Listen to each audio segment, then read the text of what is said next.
एक गांव में भोला नाम का एक किसान रहा करता था। उसके पास एक छोटी सी जमीन थी और उसमें वो अपना घर चलाने के लिए खेती किया करता था। उसके पास जो कुछ भी था उससे वो संतुष्ट था। उसके परिवार में उसकी पत्नी सीमा और एक बेटा राहुल था। तो एक दिन, अरे सीमा, अभी खाना बनने में कितना समय और लगेगा? तुम रोज देर कर देती हो। लोग अब तक खेतों में पहुंच चुके होते हैं, मैं ही सबसे देर से पहुंचता हूँ। खेत जल्दी जाने से भी ऐसा क्या पा लेते हो? मैं यहाँ चूल्हे में फूंक मार मार के परेशान हो गई हूँ। मेरी मदद करने वाला भी कोई नहीं है। मुझे सब खुद करना पड़ता है। खाना बनने में 15 मिनट और लगेंगे। ये तो तुम्हारा रोज का रोना है। मुझे रोज देर हो जाती है। मैं बैल को तैयार करता हूँ, जब तक तुम मेरे लिए खाना बांध दो। भोला बैल को ले आया। जब तक सीमा ने उसका खाना तैयार कर दिया। अपना खाना समय से खा लेना। काम में लगने के बाद आप रोज रोज खाने को भूल जाते हो, आज मत भूलना। जब मैं काम पर जाता हूँ तो तुम कितना अच्छे से मुझसे बात करती हो, लेकिन कभी कभी बिना बात के ही मेरे ऊपर बहुत गुस्सा करती हो। बड़ा अजीब व्यवहार है तुम्हारा। मैं तुम्हारे व्यवहार को आज तक समझ नहीं पाया। फिर भोला अपने बिल को लेकर अपने खेतों की ओर निकल गया। खेत में पहुंचकर भोला ने काम शुरू कर दिया। कुछ ही देर में बैल चलता चलता थककर गिर गया। अरे महेश, क्या हुआ तुम्हें? फिर से थक गए तुम? लेकिन तुम भी बहुत बूढ़े हो चुके हो। इसमें मेरी ही गलती है कि मैं तुमसे इतना काम करवाता हूँ। वैसे भी हम थोड़ी देर ही काम करेंगे, फिर हम घर चलेंगे। मैं कल ही 2 नए बैल खरीद लूंगा। बस आज की और बात है, ठीक है? कुछ देर काम करने के बाद भोला और उसका बैल दोनों थक गए। थोड़ी देर बाद वो दोनों खेत से घर के लिए निकल गए। घर पहुंचकर भोला ने बैल को बांधा और घर में चला गया। सीमा, बैल को खाने के लिए घास डाल दो और पीने के लिए पानी डाल दो और मेरे लिए खाना लगाओ। मैं हाथ पैर धोकर आता हूँ। सारा दिन घर का काम करके और खाना बनाकर मैं थक गई हूँ। अब मुझ में ताकत नहीं है। अब आप खुद ही अपना खाना ले लो और खा लो, और बैल को भी आप ही चारा डाल दो। मेरा कहा तो तुम कभी करोगी ही नहीं ना। चलो तुम मुझे खाना परोसो और फिर जो करना है तुम वो करो। फिर भोला ने खाना खाया और अपने बैल को चारा डालकर पानी पिलाया। फिर रात होने पर, कल मुझे दूसरे गांव जाना है नए बैल खरीदने के लिए। पता नहीं नए बैल खरीदने में कितने का खर्चा आएगा। अरे हमारे पास ये बैल तो है, फिर नए बैल की क्या जरूरत है? पैसे बर्बाद मत करो। राहुल बड़ा हो रहा है, उसे हमें शहर पढ़ने के लिए भी भेजना है। अब अपना बैल बूढ़ा हो चुका है, वो बेचारा खेत में मेहनत नहीं कर पाता, तो अब अपने खेत में काम नहीं हो पाएगा। इसलिए मैं 2 नए बैल खरीदने की सोच रहा हूँ। अभी जो मेरे पास पैसे हैं उनसे मैं बैल खरीद लेता हूँ और फिर बैलों से खेती करके राहुल की पढ़ाई के लिए पैसा जमा कर लेंगे। आए बड़े, अगर ये खेती के लायक नहीं है तो उसे खिलाने के लिए उसके ऊपर पैसे क्यों बर्बाद करें? तो फिर आप उसे जाकर कसाई को बेच दो। अरे सीमा, तुम इतनी मतलबी कैसे हो सकती हो? मैं इतने सालों से हमारे साथ है, हमारे लिए बेचारे ने कितना काम किया है। मैंने क्या गलत बोल दिया? हर कोई यही करता है। अब ये हमारे किसी काम का नहीं है। बेहतर है इसे बेच दो। इसे खिलाने के लिए मैं पैसे बर्बाद नहीं करूँगी, और आप भी खुद का नुकसान मत करो। इसने हमारे लिए इतनी खेती करी, फसल को शहर तक पहुंचाने में हमारी मदद करी, और तुमने इतनी आसानी से कैसे कह दिया कि इसे कसाई को भेज दो? क्या तुम्हें जरा भी इस पर दया नहीं आती? तुम इतनी मतलबी कैसे हो सकती हो सीमा? आप मेरी बात कब सुनते हो? ये फालतू का खर्च है, पर मुझे क्या? आप जो चाहे वो करो। अब से मैं कुछ नहीं कहूँगी, करो आप अपनी मनमानी। मुझे किसी चीज की परवाह नहीं है। मैं इसने इतने समय से हमारी सेवा की है, तो ये मेरे मरने तक मेरे साथ ही रहेगा। मुझे अब तुम्हारे साथ झगड़ा करने का कोई शौक नहीं है। मुझे कल सुबह शहर जाना है।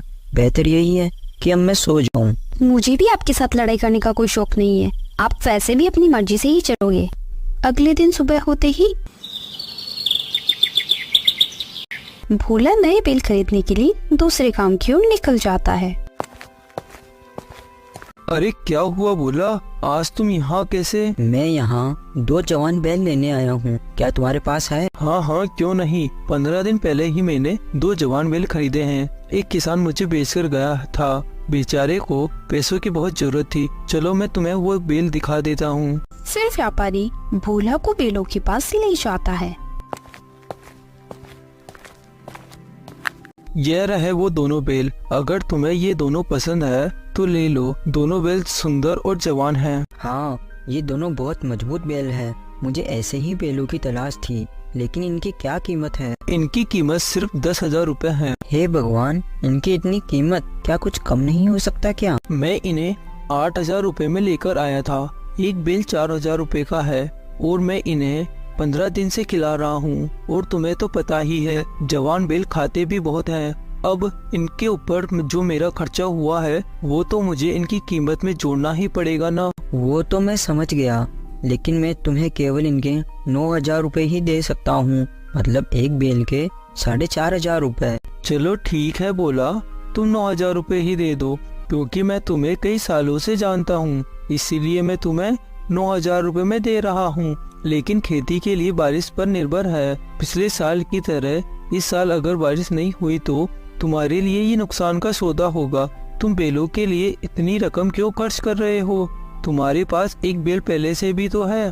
तुम इन सभी बेलों को कैसे खिलाओगे? बात तो तुम बिल्कुल सही कह रहे हो, और आसपास के गांव के किसान भी इसी बात से बहुत परेशान है। लेकिन मेरे खेत के पास से एक नहर जाती है, और वो नहर हमारे गांव के जमींदार साहब मनीराम जी की है। तो मैं उन्हें कुछ पैसे देकर अपने खेत में थोड़ा पानी ले लूंगा। चलो ठीक है, अब मैं चलता हूँ।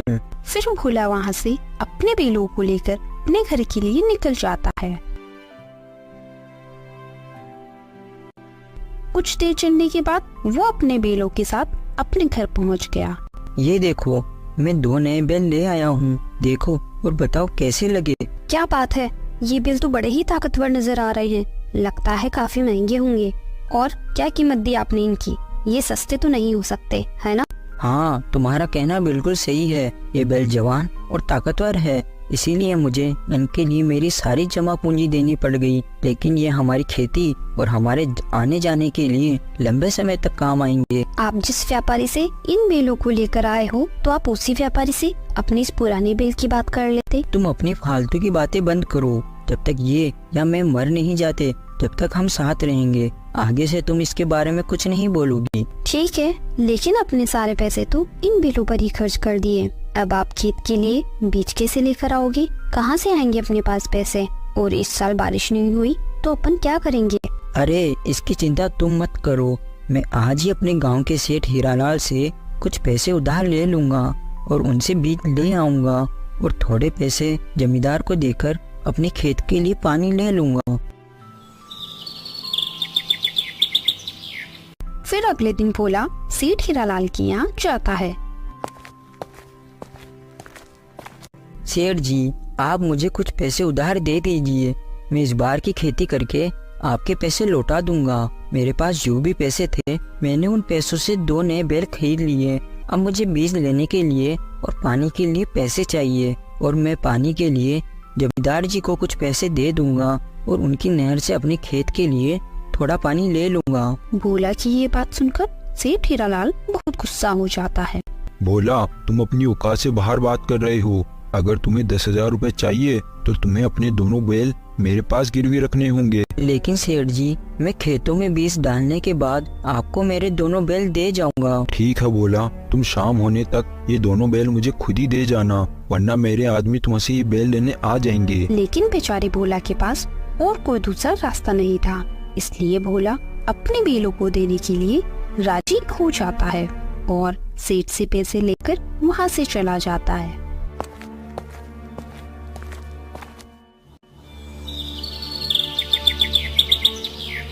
फिर अगले ही दिन से भोला खेतों में काम शुरू कर देता है।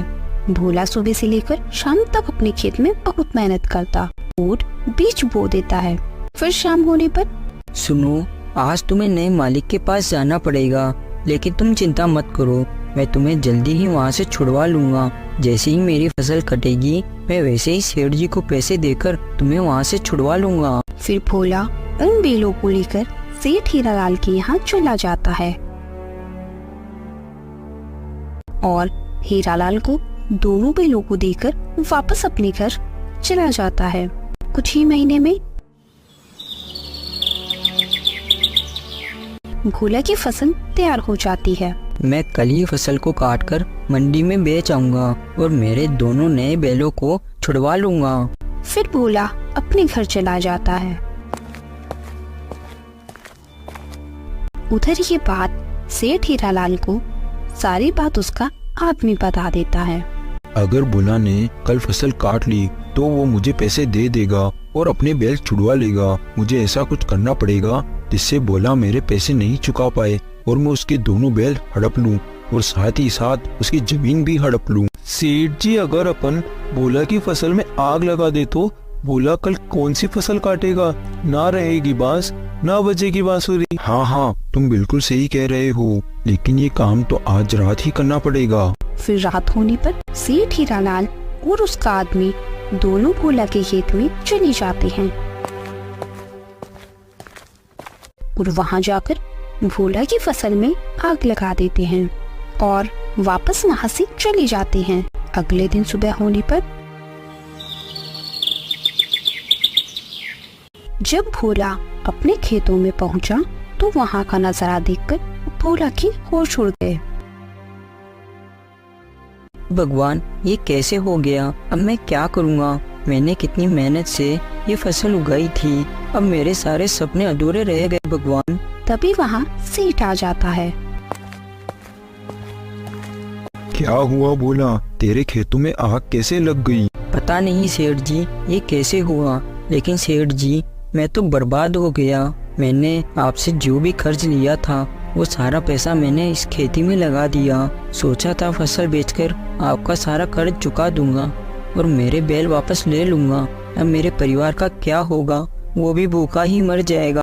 भोला, वो सब मुझे नहीं पता, मुझे तो मेरे कर्ज की रकम चाहिए। अगर तुम नहीं दे पाओ तो तुम अपने दोनों बैलों को भूल जाना। ऐसा बोलकर सेठ हीरालाल वहाँ से चला जाता है। क्या हुआ सेठ जी? देखो अपनी तरकीब काम कर गई, अपन ने भोला के दोनों बैल हड़प लिए। हाँ, हमारी तरकीब काम कर गई, लेकिन अब मुझे भोला की जमीन भी चाहिए क्योंकि भोला की जमीन बहुत ही उपजाऊ है। उसका क्या उपाय करें? अरे सेठ जी, क्यों चिंता करते हो? अब जैसे अपन ने भोला के खेतों में आग लगाई है वैसे ही आज रात अपन उसके घर में भी आग लगा देते हैं। फिर उसी दिन की रात भोला का परिवार सो रहा था। तभी सेठ हीरालाल और उसका आदमी वहाँ आ जाते हैं और भोला के घर में आग लगा देते हैं और वहाँ से भाग जाते हैं।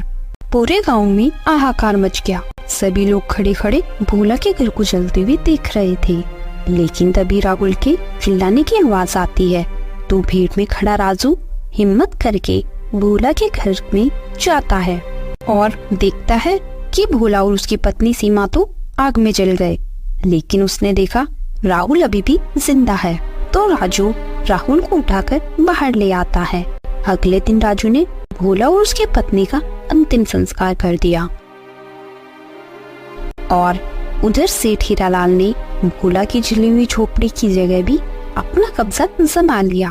लेकिन राजू राहुल को लेकर शहर चला जाता है। चाचा, मेरी आंखों के सामने मेरे माता पिता जलकर मर गए। चाचा, मैं जानता हूँ राहुल बेटा, अगर मैं तुझे लेकर शहर नहीं आता तो शायद सेठ हीरालाल अपने आदमी के साथ मिलकर तुझे भी मार देता। अपने जीवन में एक बात कभी भी मत भूलना, सेठ हीरालाल और उसके आदमी ने मिलकर अपनी चालाकी से पूरे गांव वालों की जमीन हत्या ली और उन दोनों ने ही तेरे माता पिता की हत्या की है। अपने अंदर कभी भी बदले की आग को बुझने मत देना। मैं तुझे पढ़ा लिखा कर एक पुलिस वाला बनाऊंगा।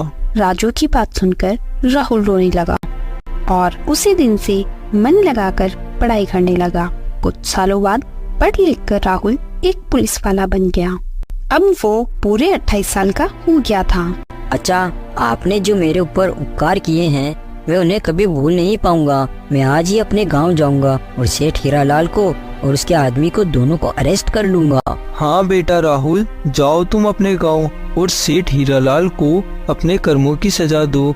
मेरा आशीर्वाद हमेशा तुम्हारे साथ है। फिर राहुल सीधा सेठ हीरालाल के यहाँ जाता है और उसे और उसके आदमी को गिरफ्तार करके थाने ले आता है और लाठी के डर से उनसे सारे जुल्म कबूल करवाता है और अगले ही दिन गांव वालों को उनकी जमीन वापस लौटा देता है। तो दोस्तों, हमें इस कहानी से यही सीख मिलती है, जो जैसा करता है वह वैसा ही बढ़ता है। कभी कोई गरीब के साथ बुरा करके खुश नहीं रह पाता। Thanks for watching.